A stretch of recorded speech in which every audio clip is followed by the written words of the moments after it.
Most नहीं है, बाकी ये मोस्ट इंपोर्टेंट क्वेश्चन है। इसको देख लें एक बार। याद करने का तरीका, इसको याद करने का तरीका बता देते हैं हम, एक बार समझ लें। कंठ के अंतर्गत अ, आ, क, ख, ग, ह विसर्ग आता है। Most important question. तालु के अंतर्गत छोटी ई, बड़ी ई, च, छ, ज, यस आता है। और मूर्धा के अंतर्गत री, ट, ठ, ड, र, ड, र, स, ये सभी तो आता है। इसका ट्रिक एक होता है, बता रहे हैं, याद करना वैसे ज़्यादा मोस्ट इंपोर्टेंट रहेगा। इसको याद करेंगे हम। के, टी, एम, डी, ओ। कैसे याद करेंगे? के, टी, एम, डी, ओ। तो के से कंठ होगा, तो कंठ के अंतर्गत आएगा अ, आ, क, ख, ग, क वर्ग के सभी अंतर्गत आएंगे। टी से यानी तालु, छोटी ई, च, छ, ज, य, स जो भी है इसके अंतर्गत आ जाएगा। मूर्धा के यम से मूर्धा प्रथित करेंगे। मूर्धा के अंतर्गत ट, ठ, ड, ड़, र आ जाता है। और डी से दंत याद कर लें। द से अंतर्गत दंत आता है। दंत में त, थ, द, न, ल, स आते हैं। और ओ से ओष्ठ होता है, तो ओष्ठ के अंतर्गत छोटाऊ, बड़ाऊ, प, फ, ब, म आता है। तो कैसे याद करेंगे आप? यहाँ तक ले पूरा याद करने का तरीका एक बार याद कर लीजिए। के, टी, एम, दो।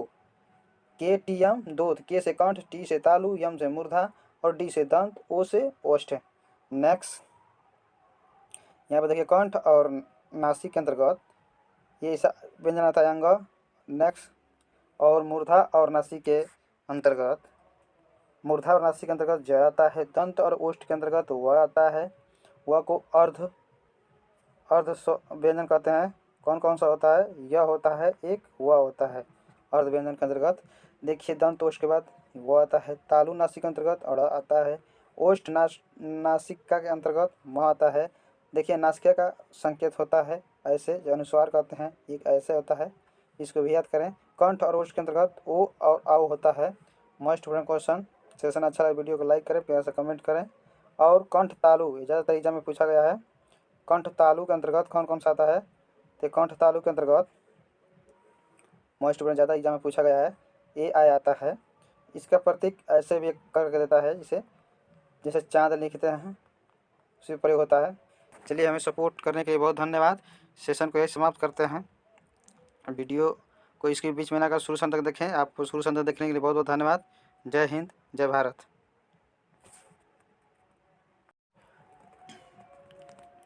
हेलो दोस्तों, आपका जेके स्टडी 99 में स्वागत है। हमारे चैनल को लाइक और सब्सक्राइब शेयर करें। आपको सपोर्ट के लिए बहुत बहुत धन्यवाद। मोस्ट इंपोर्टेंट क्वेश्चन हिंदी के वर्णमाला से बेसिक विस्तृत पढ़ेंगे, समझते चलेंगे। चलिए, वीडियो को इसके बीच में ना करें, शुरू से अंत तक देखें। चलिए, सेशन को शुरू करते हैं। पहला है भाषा। पहले पढ़ेंगे परिभाषा। भाषा किसे कहते हैं? भाषा व्यक्ति द्वारा सार्थक उच्चारित वाणी को भाषा कहते हैं। व्यक्ति द्वारा सार्थक उच्चारित वाणी को भाषा कहते हैं। नेक्स्ट, वर्ण। वर्णमाला किसे कहते हैं? उस ध्वनि को कहते हैं जिसके और टुकड़े नहीं किए जा सकते। जैसे और टुकड़े नहीं किए जा सकते, क है, ख है, इसके और टुकड़े नहीं किए जाएंगे। ठीक उसी प्रकार ये क्या है? वर्ण है। वर्ण है, जैसे मिला देंगे इसके, जैसे दो चीज़ मिला देंगे, क ख, तो ये हो जाएगा शब्द। तो एक जो वर्ण होता है क ख से, उसको कहेंगे वर्ण। नेक्स्ट, वर्ण का प्रयोग। वर्ण का प्रयोग ध्वनि चिन्हित तथा लिपि चिन्हित दोनों के लिए होता है। इस प्रकार ये वर्ण भाषा के मौखिक तथा लिखित दोनों रूप में प्रतीत होते हैं। देखिए, वर्ण का प्रयोग यहाँ कब किया जाता है? कि वर्ण का प्रयोग ध्वनि चिन्हित तथा लिपि चिन्हित दोनों के लिए होता है।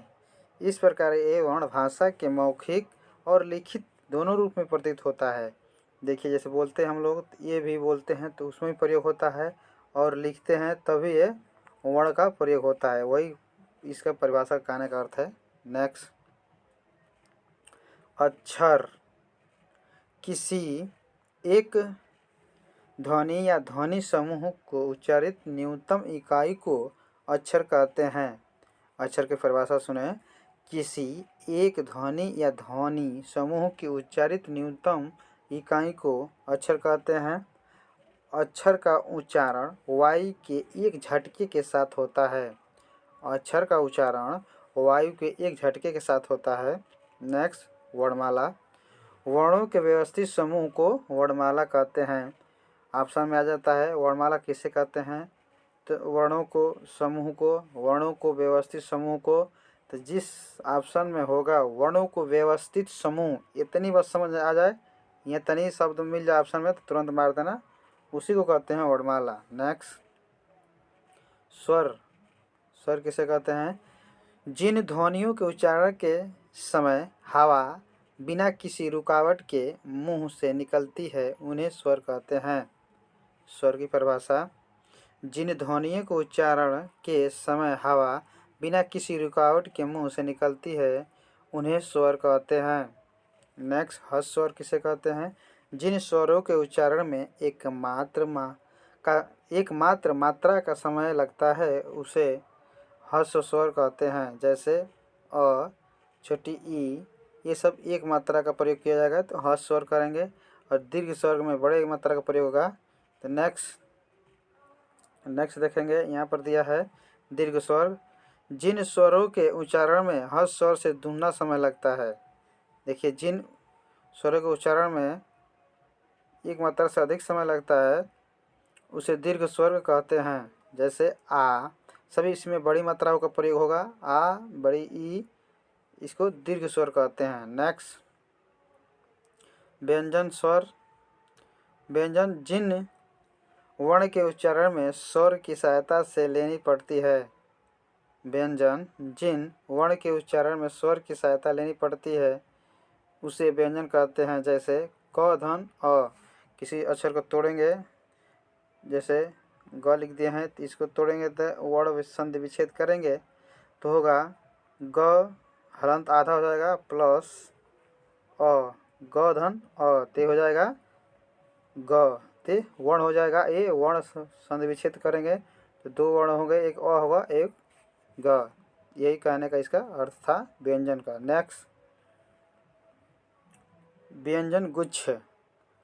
व्यंजन गुच्छ, गुच्छा मतलब समूह, व्यंजनों का समूह। जब दो या दो से अधिक व्यंजन एक साथ एक सांस के झटके से बोले जाते हैं तो उन्हें व्यंजन गुच्छ कहा जाता है। जैसे क्यारी, समरण, इसका एग्जाम्पल है क्यारी, समरण। नेक्स्ट, अंथस व्यंजन। अंथस व्यंजन देखेंगे, जिन वर्णों के उच्चारण में जीभ, तालु, दांत, ओष्ठ आपस में हल्का स्पर्श करते हैं। एक बार फिर से सुने, अंथस व्यंजन। अंथस व्यंजन में जिन वर्णों के उच्चारण में जीभ, तालु, दांत तथा ओठ आपस में हल्का स्पर्श करते हैं उसे अंथस व्यंजन कहते हैं। अंथस व्यंजन की संख्या पूछे तो बताएं 4। कौन कौन सा, तो य, र, ल, व। 4 कौन सा है, य, र, ल, व, ये अंथस व्यंजन। नेक्स्ट, बलाघात।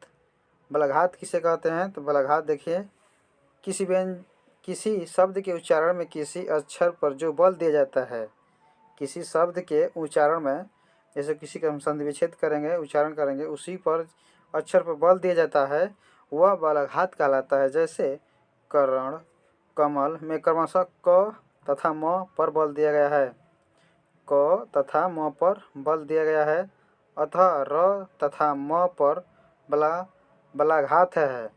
र और म पर बलाघात है, कभी कभी पूरे शब्द भी बलाघात हो जाते हैं। नेक्स्ट, अल्प महाप्राण। देखिए अल्प महाप्राण और महाप्राण, देखिए सभी मोस्ट इम्पोर्टेंट क्वेश्चन है। तो अल्प प्राण पढ़ेंगे, जिस वर्ण के उच्चारण में थोड़ा श्रम लगता है, यानी जिसमें अधिकतर परिश्रम या कार्य लगता है उसे वर्णमाला कहते हैं। देखिए अल्प प्राण का, जिस वर्ण के उच्चारण में थोड़ा श्रम लगाना पड़ता है उसे, जिससे हकार की ध्वनि नहीं निकलती है उसे अल्प प्राण ध्वनि कहते हैं। जैसे प्रत्येक व्यंजन का पहला और तीसरा और पांचवा वर्ण अल्प प्राण है। जैसे क, ग, घ। इस कहने का मतलब पहला और तीसरा था। एक याद करने का तरीका होता है, आप 135 याद कर लें, ये ट्रिक है। तो अल प्राण, तो अ का है पहले आ रहा है, तो अ का मतलब पहले, तो पहला पहला आएगा, और ये तीसरा और पांचवा, पांचवा अनुनासिक आते हैं, तो पहला पाएगा क, और तीसरा प, ग और अंग, ये सब आते हैं अल्प प्राण के अंतर्गत। यहाँ पर एग्जाम्पल में दिया गया है।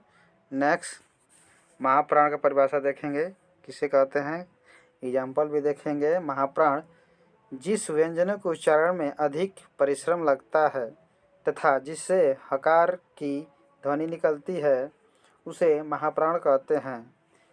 प्रत्येक व्यंजन का दूसरा और चौथा वर्ण महाप्राण कहलाता है, जैसे ख और घ, तो घ है चौथा और ख है दूसरा। इस ट्रिक याद कर लें। 24 ऑल प्राण का बताए थे 135। चलिए नेक्स्ट घोषवर्ण,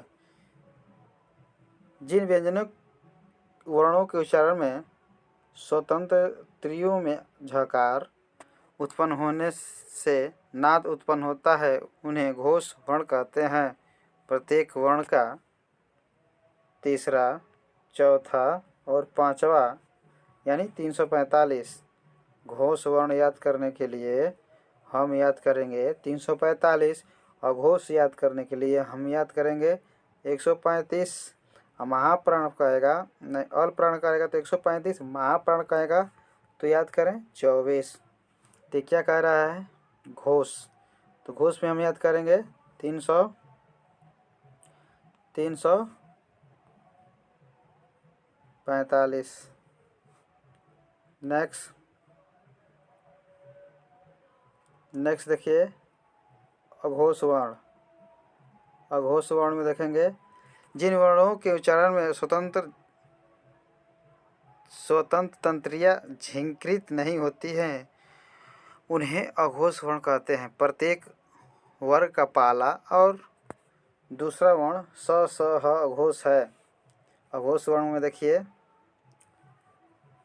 पहला, अघोष वर्ण में पहला और दूसरा, प्रत्येक वर्ण का पहला और दूसरा, और लास्ट में जोड़ देते हैं स स स, यानी तीनों स रहेंगे।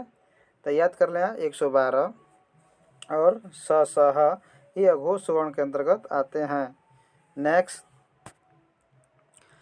देखेंगे संयुक्त व्यंजन या संयुक्त ध्वनियाँ कहते हैं इन्हें। जब एक ध्वनि दो व्यंजनों का मिल जाए तो उसे संयुक्त व्यंजन या संयुक्त ध्वनि कहते हैं। जैसे संभव है, जैसे इसमें स और भ के बीच म का मेल है, स और भ के बीच म का मेल है। नेक्स्ट संगम, किसी शब्द के उच्चारण में जो विराम आता है उसे संगम कहते हैं। जैसे मत जाना, ये क्या है, ऐसे प्रतीक को उद्धरण भी कहते हैं। ऐसे प्रतीक को संगम को भी लिख लेना, ओ आधा ध ध रण, उद्धरण एक और दोहरण और दोहरण दो तरफ का होता है। ऐसे देखिए, ऐसे चिन्ह होगा, इस तरफ प्रतीक होगा, दो का ऐसे और ऐसे होगा तो दोहरण होगा, और सिर्फ ऐसे ऐसे किसी बीच में कोई शब्द लिखा है तो एक उदाहरण होगा। तो इसी को कहा है संगम, इसी का दूसरा नाम है संगम। नेक्स्ट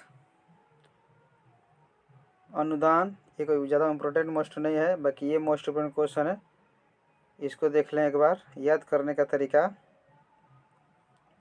इसको याद करने का तरीका बता देते हैं हम, एक बार समझ लें। कंठ के अंतर्गत अ आ क ख ग ह विसर्ग आता है, मोस्ट इम्पोर्टेंट क्वेश्चन। तालु के अंतर्गत छोटी ई बड़ी ई च छ ज यस आता है, और मूर्धा के अंतर्गत री ट ठ ड र ड र स ये सभी तो आता है। इसका ट्रिक एक होता है, बता रहे हैं, याद करना, वैसे ज़्यादा मोस्ट इम्पोर्टेंट रहेगा। इसको याद करेंगे हम, के टी एम डी ओ, कैसे याद करेंगे, के टी एम डी ओ, तो के से कंठ होगा, तो कंठ के अंतर्गत आएगा अ आ क ख ग, क वर्ग के सभी अंतर्गत आएंगे। टी से यानी तालु, छोटी ई च छ झ य स जो भी है इसके अंतर्गत आ जाएगा। मूर्धा के यम से मूर्धा प्रथित करेंगे, मूर्धा के अंतर्गत ट ठ ड ढ र आ जाता है। और डी से दंत याद कर लें, द से अंतर्गत दंत आता है, दंत में त थ द न ल स आते हैं। और ओ से ओष्ठ होता है, तो ओष्ठ के अंतर्गत छोटाऊ बड़ाऊ प फ ब म आता है। तो कैसे याद करेंगे आप, यहाँ तक ले पूरा याद करने का तरीका एक बार याद कर लीजिए। के के से कंठ, टी से तालु, यम से मूर्धा और डी से दंत, ओ से ओष्ठ। नेक्स्ट यहाँ पर देखिए कंठ और नासिक के अंतर्गत ये ऐसा व्यंजन आता है अंग। नेक्स्ट और मूर्धा और नासिक के अंतर्गत ज आता है। दंत और ओष्ठ के अंतर्गत व आता है। व को अर्ध व्यंजन कहते हैं। कौन कौन सा होता है, यह होता है एक, व होता है अर्ध व्यंजन के अंतर्गत। देखिए दंत ओष्ठ के बाद व आता है। तालु नासिक के अंतर्गत अड़ आता है। ओष्ठ नासिका के अंतर्गत म आता है। देखिए नासिका का संकेत होता है ऐसे, जो अनुस्वार कहते हैं, एक ऐसे होता है, इसको भी याद करें। कंठ और ओष्ठ के अंतर्गत ओ और आओ होता है। Most important question. सेशन अच्छा लगे वीडियो को लाइक करें, प्यार से कमेंट करें। और कंठ तालु ज़्यादातर एग्जाम में पूछा गया है। कंठ तालु के अंतर्गत कौन कौन सा आता है, तो कंठ तालु के अंतर्गत मोस्ट इम्पोर्टेंट ज़्यादा एग्जाम में पूछा गया है, ए आई आता है। इसका प्रतीक ऐसे भी करके देता है, जैसे चांद लिखते हैं उसी प्रयोग होता है। चलिए, हमें सपोर्ट करने के लिए बहुत धन्यवाद। सेशन को यही समाप्त करते हैं। वीडियो को इसके बीच में ना कर शुरू से अंत तक देखें। आपको शुरू से अंत तक देखने के लिए बहुत बहुत धन्यवाद। जय हिंद, जय भारत।